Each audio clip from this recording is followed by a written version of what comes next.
is a math equation. In order to gain the most, you have to know how to convert negatives into positives. Good day everyone! In today's lesson, we will be dealing with function notation. Hope you stay and strive more for new learnings. Function notation. We commonly call functions by letters. Because function starts with F, it is a commonly used letter to refer to functions. This left-hand side of the equation is what we call as the function notation. It tells us two things. We call the function f, and the variable is the function x. Dito sa example na ito, yung f dito ay ang function. Tapos naman, yung x, ibig sabihin nito, yung nasa right hand side natin ay mayroong variable na x. The left side does not mean f times x. Ito po, hindi ibig sabihin yung multiply. Kundi, it tells us what is on the right hand side of the equal sign. So let us take a look at this example. F of x is equal to 2x squared minus 3x plus 6. Tandaan na ang ibig sabihin ng f of x dito, lahat ng nasa right hand side is the function f and it has x on it. So we have a function called f that has a variable x. Using function notation, we could ask the following. Find f of 2. So, ibig sabihin, lahat ng variable x ay papalitan natin ng 2 instead. So, replace na natin yung variable x ng 2 sa left side at sa right side ng equation. And then, we simplify using the order of operation. So, exponent muna, followed by multiplication, finally addition and subtraction. So, to simplify, 2 squared is equal to 4. That will be multiplied to 2 minus 3 times 2 plus 6 is equal to 2 times 4 is 8. Negative 3 times 3 is negative 6 plus 6. 8 minus 6 plus 6 will be equal to 8. Therefore, the function of 2 is equal to 8. Next example, f of x is equal to 2x squared minus 3x plus 6. We are asked to find f of negative 2. So, ang ibig sabihin nito, lahat ng variable x ay papalitan ngayon natin ng negative 2. So, replace na natin. That will become f of negative 2 is equal to 2 times negative 2 raised to 2 minus 3 times negative 2 plus 6. Then we will simplify. Evaluate natin using order of operation. Exponent muna, followed by multiplication, then addition and subtraction. So let's simplify. Negative 2 raised to 2 will be equal to 4 times 2. And then we have negative 3 times negative 2 plus 6. 2 times 4 will be equal to 8. Negative 3 times negative 2 is positive 6 plus 6. So we have 8 plus 6 plus 6 will be equal to 20. That means the function of negative 2 will be equal to 20. Next example, f of x is equal to 2x squared minus 3x plus 6.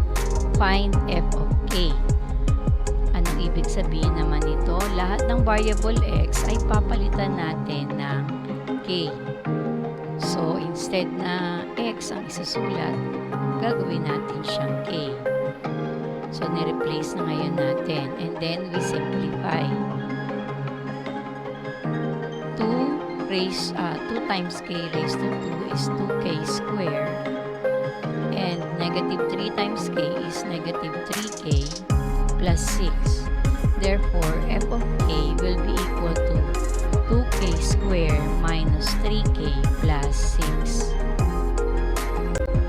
Let's have another one. F of x is equal to 2x squared minus 3x plus 6. Find f of 2k. So, dito sa example nito naman, ang x natin, ang magiging value niya ay 2k. So, i-replace natin lahat ng variable x ng 2k. So, this will be now the equation. F of 2k will be equal to 2 times the square of 2k minus 3 times 2k plus 6. So, gagawin ulit natin power order of operations. Unahin natin yung exponent, then followed by multiplication, addition, then subtraction. So, 2k raised to 2 will be equal to 4k squared times 2 minus 3 times 2k plus 6. So, we just copy the second and the last term. Then, simplify.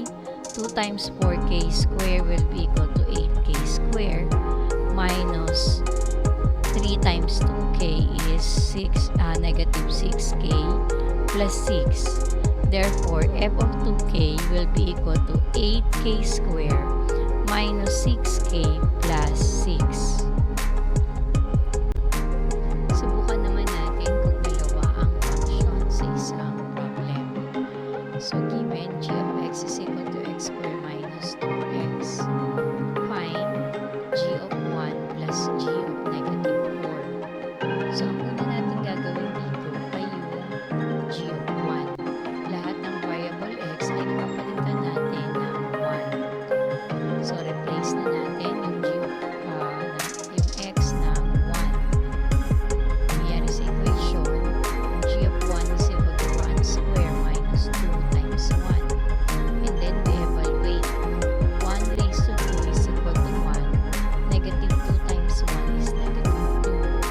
1 minus 2 will be equal to negative 1. Therefore, g of 1 is equal to negative 1. Ang sumunod naman natin gagawin ay ang g of negative 4. So, instead na x, ang ipapalit natin ay negative 4.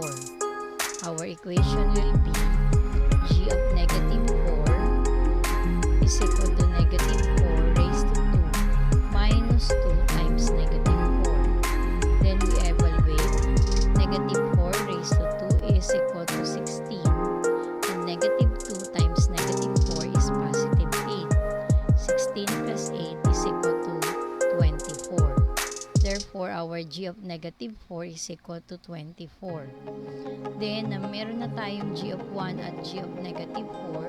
Dun sa equation natin g of 1 plus g of negative 4, ipapalit ngayon natin yung value ng g of 1 na negative 1 at yung g of negative 4 as 24. So, we'll have g of 1 plus g of negative 4 will be equal to negative 1 plus 24. Negative 1 plus 24 will be equal to 23. So, our final answer for g of 1 plus g of negative 4 will be equal to 23.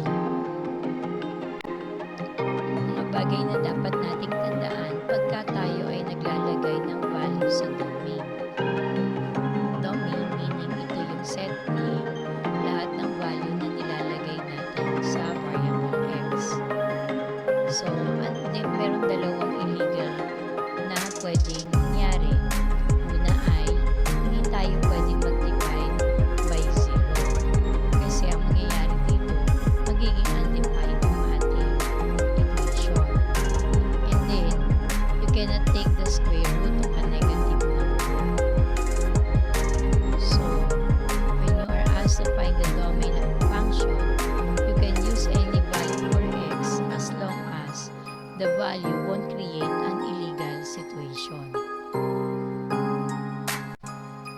us consider the following examples. F of x is equal to 2x minus 1. Dito sa given na to, pwede tayong maglagay ng kahit na anong value sa x kasi wala naman tayong denominator.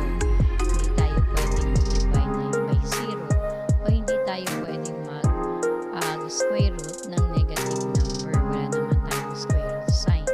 So in this case, anything you want can be replaced to variable x.